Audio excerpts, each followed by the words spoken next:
Привет, ребята! Сегодня у нас на обзоре будет в нашей рубрике «Ганбоксинг» незаслуженно забытый рем, который здесь лежит достаточно продолжительное время. Мы сейчас его вскроем. Это единственный рем, который пришел в этот магазин не в коробке, а в чехле. В чехле оригинальном, со специальной вышивкой. Вот мне так объяснили, что это самый крутой чехол. Таких сейчас уже не делают. Начнем распаковывать. Замок мы уже сломали. Но это не точно. Рем вообще огонь. Я его как в руки взял, сразу забыл про ТГ-1. То есть они вообще не конкуренты. Пока немножко поддержим вас так в некотором напряжении. Что у нас имеется помимо рема в нашем чехле? Памятка от NRA. Это Американская ассоциация стрелков. National Rifle Association. Очень серьезные ребята. Они даже принимают какие-то законы в Америке. Оказывают всяческую помощь владельцам оружия. Ну, крутые, в общем. Это у нас история. Это у нас про это оружие. Что у нас еще? Так, сертификат соответствия мы покажем попозже. Там тоже очень интересная информация. Значит, описание. Значит, здесь у нас антапки. Антапки на цевье, ну, на магазин, и на приклад. Ключик, шестигранник. Бумажки. А это вот отечественное описание рема. А на фотографии, вот даже здесь видно, здесь вообще другой дробовик и вообще помпа. Ну, наши молодцы, в общем. Как всегда. Модная наклейка. Я себе ее сворую на 155-ю МР-ку на приклад. Опять наши опять отличились. Еще один паспорт. Шестигранный ключ. Походу, ключи совали просто отовсюду, чтобы, ну, чем-то заполнить чехол.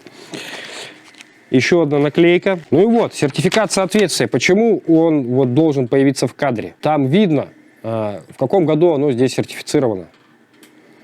То есть оружие досанкционное. Сейчас такой не завезешь. И это очень печально, потому что ствол на самом деле шикарный. Сейчас я расскажу почему. И почему он стоит 150 тысяч рублей сейчас.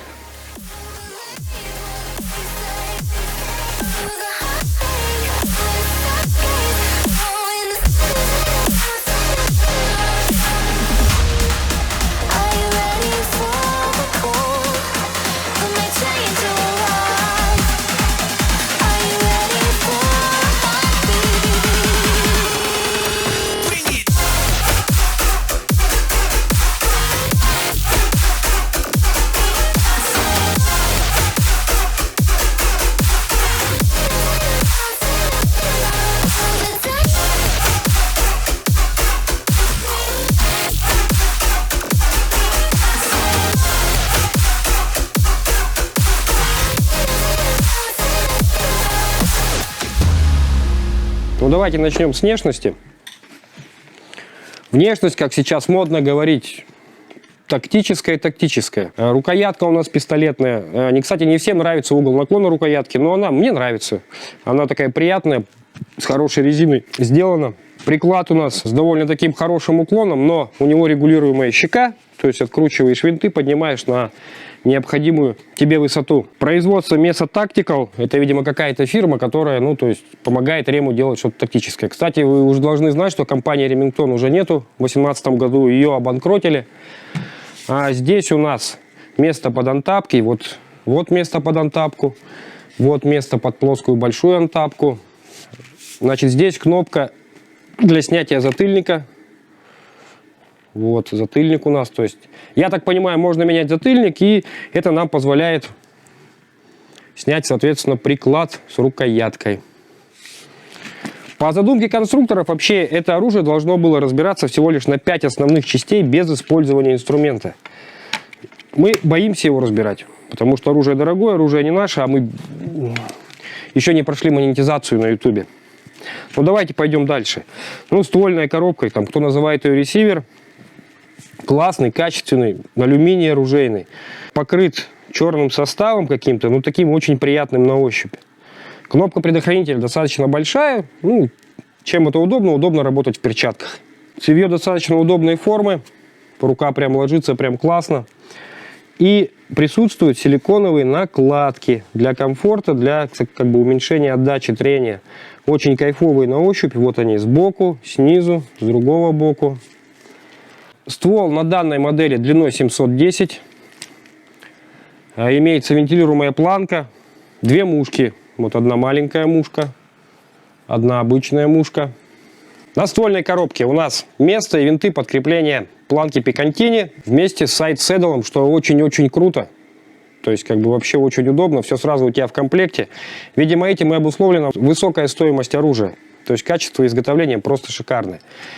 Еще мы в боковом кармане нашли сменные чоки. Здесь чок для стрельбы стальной дробью, патронник здесь 89, соответственно, для стрельбы стальной дробью. То есть можно использовать патроны 12 на 89. Обычно, как цилиндр с напором 0,25, получок и полный чок. Ну, доставать мы их все не будем, я думаю, все знают, все видели. Замок для запирания, соответственно, спусковой скобы, спускового крючка с ключами. Ну, как бы нормально. Ну и, соответственно, ключ для вкручивания чоков, на котором написано, что пока ты его не разрядил, как бы чоки не крути, а то убьет. Ну, Америка. Что хочешь сказать по стволу? Ствол кованый. Сталь 4140, оружейный, как обычно. Но ствол непростой. Ствол с вытянутым, форсирующим конусом. Мне пришлось это долго учить, но я все равно забыл. Что это нам дает? Ну, это как бы взять маленький чок и его растянуть на всю длину ствола. То есть такое плавное сужение, которое нам дает хорошую особь, или дробовую, или картечную, на дальней дистанции. И сохраняет резкость боя. Ну, это круто. Про вместимость магазина. В стандарте 3+1, версии Tactical со стволом 560 получается короткий ствол, и у нас длинный магазин 10+1. Год выпуска именно этого экземпляра 2012. В 2012 оно приехало в Россию. Производство его началось в 2010. А вот 2011 год – это лучший дробовик Америки, его признали. Еще момент хотелось бы отметить по затвору. То есть затвор не обычный клин, как мы привыкли видеть на всех самозарядках. А здесь запор осуществляется поворотом затвора. То есть затвор поворотный. И в чем фишка? Все-таки в чем фишка Versa Max? Мы привыкли, что у нас на газоотводе один газовый двигатель, одна система. Здесь нет, здесь не так. Здесь это оружие позиционируется как безупречно работающее на минимальных навесках и максимальных навесках. За патронником здесь в стволе находится 7 несимметрично расположенных отверстий. Часть отверстий работает на правый газовый двигатель, часть на левый газовый двигатель. Сейчас я их покажу. Я надеюсь, мы его потом сможем собрать. И вот, посмотрите, пожалуйста.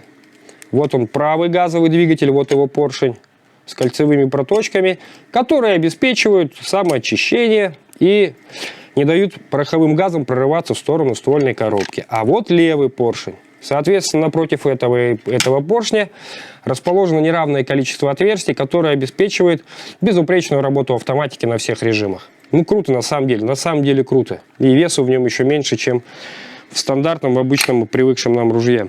Значит, кратко принцип работы. Всего отверстий 7 штук. При работе с 70-м патроном у нас при выстреле, соответственно, патрон, сама гильза раскрывается и не перекрывает ни одного отверстия. И весь поток газов через все 7 отверстий, он идет в цилиндр, и оружие, соответственно, перезаряжается. Используем 76-й патрон. Соответственно, при выстреле, при раскрытии патрона у нас перекрываются 3 отверстия, 4 остаются в работе, и, соответственно, они 4 оставшихся обеспечивают четкую классную перезарядку. И когда мы используем 89-й патрон, но это в основном патроны с стальной дробью Magnum, у нас, соответственно, при раскрытии патрона остается всего лишь 3 отверстия, но так как заряд мощный, этих 3 отверстий хватает, чтобы передать газы на поршень и перезарядить оружие. Вот такая крутая продвинутая система. В принципе, это вот все основные те вещи, те особенности этого оружия, про которые я хотел рассказать. На самом деле, жаль, что никто не может его оценить по достоинству. Классный ствол. Да, цена 150 тысяч. Но таких больше не будет. Вот это важно. То есть это прям эксклюзив, эксклюзивнейший у нас в России. Ну, спасибо за сегодняшнее видео. Ребят, вам за просмотр. Рассказал о том, о чем хотел рассказать, потому что мне, прям понравилось. Такой прям не ружьишка, а кайфушечки такие вообще сплошные. Вот хотел поделиться, так сказать, своими эмоциями. Еще раз спасибо, всем пока.